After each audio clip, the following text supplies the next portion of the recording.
नाज़रीन, इस्लामाबाद से इस्लाम की बात करने के लिए सैयद जहांगीर शाह सईदी हाज़िर खिदमत है। नाज़रीन, हमेशा की तरह इस वक्त हम आपसे शक्करपड़ियाँ से मुखातिब हैं। आप जानते हैं कि इस्लामाबाद में माशाल्लाह 2 दिन से बारिशों का सिलसिला जारी है। वक्फे से बहुत ही हसीन और ख़ूबसूरत मौसम है, जिस पर जितना अल्लाह का शुक्र अदा किया जाए कम है। तो इस मौसम में आम का आपको पता सीज़न है, और आम भी मंडी वाला ना हो, बाज़ार वाला ना हो, खालिस जहाँ आम की पैदावार है वहाँ से ग़ुलाम यासीन साहब माशाल्लाह लेकर आ रहे हैं। अनवर लाठौर और इसके अलावा सिंदरी आम लेकर आए हैं, इतना और ये तनूरी पराठा लेकर आए हैं। तो माशाल्लाह, तो आज हमने कहा मुख्तसर हम ये प्रोग्राम करें। ईद की आमद है। आप जानते हैं कि ईद जो है, जो अहले ईमान हैं वो बहुत ही शौक़ से सुन्नत इब्राहिमी को अदा करती हैं।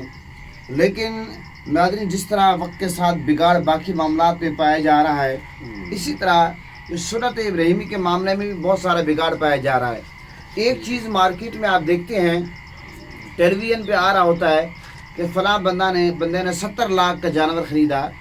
मुझे आप ये बताएं कि अगर दरमियाने जानवर ने तो 70 लाख के तो 70 जानवर आ जाएंगे, 1-1 लाख का ले लें, तो मुझे आप ये बताएं उसका गोश्त कहाँ तक पहुँच जाएगा। दरअसल अच्छा खासा नेक अमल को भी हम बर्बाद इसलिए कर देते हैं, रियाकारी के नज़र कर देते हैं, दिखावे के नज़र कर देते हैं।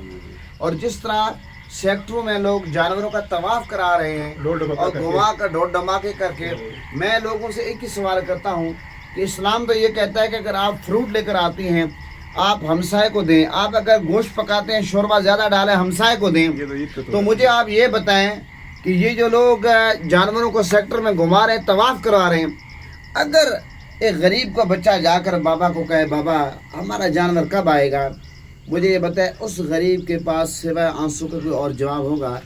और ये गरीब आंसू निकलने पर मजबूर कौन कर रहा है? हम लोग कर रहे हैं। खुदा रहा हमें ख्याल करना चाहिए। और तीसरा, टेलीविज़न पे भी इस चीज़ की मशहूरी नहीं करनी चाहिए।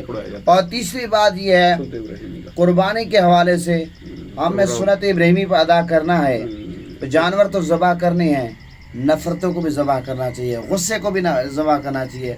ये जो तासुब है, हसद है, बुग़्ज़ है, कीना है, जुदाइयाँ हैं, और ये तमाम चीज़ों को हम ज़बह करेंगे तो इस्लाम का एक खूबसूरत जो एक चेहरा है वो हम लोगों को दिखा पाएंगे, जो इस्लाम की खूबसूरती है। तो ये 3 पैगाम थे। बाकी कुर्बानी का गोश्त जो है 3 हिस्से करने हैं। एक हिस्सा अपने लिए, एक रिश्तेदारों के लिए, एक अज़ीज़ व अक़ारिब के लिए, एक रिश्तेदारों के लिए, एक गरीबों के लिए। तो बहुत सारे लोग बाकायदा कमर कस लेते हैं, आस्तीनें चढ़ा लेते हैं कि हम फ्रीज़र लेंगे, इस तरह खाएंगे, इस तरह करेंगे, बारबेक्यू करेंगे, फ़लाँ करेंगे। देखें, आप तो खाते ही रहते हैं। जो गरीब पूरा साल तरसते हैं उनका हक़ ना मारें, उन तक गोश्त पहुँचाएँ। ऐसा ना हो कि वो ईद के दिन दाल खा रहे हों, हम बारबेक्यू के चक्कर में हों। लिहाजा हमें इस चीज़ का ख्याल रखना चाहिए। गरीबों का हिस्सा अपने पेट में नहीं डालना चाहिए, उन तक पहुँचाना चाहिए। हाँ, अगर किसी के घर के अफराद ज़्यादा हैं, मजबूरी है, तो फ़ुक़हा किराम कहते हैं वो सारा गोश्त भी रख सकते हैं।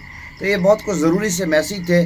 और आखिरी बात कि जहाँ पर जानवर ख़रीदते वक्त आप ये ख्याल करते हैं कि जानवर के कान सलामत हों, आँखें सलामत हों और जानवर की टांगें सलामत हों, वहाँ पर ये ज़रूर ख्याल रखें कि जिस माल से आप जानवर ख़रीद रहे हैं, पैसे से बकरा बैल ख़रीद रहे हैं, क्या वो पैसा करप्शन से पाक का है, चोरी से पाक का है, हराम से पाक का है? अगर हराम के पैसे से हज करे नहीं होता, ज़कात अदा नहीं होती, नमाज अदा नहीं होती, तो फिर कुर्बानी कैसे अदा होगी? लिहाजा जानवर ख़रीदते वक्त जानवर का बेऐब होना भी ज़रूरी है, और जिस माल से ख़रीदते हैं उसका बेऐब होना भी ज़रूरी है। इसी पे इत्तफ़ाक़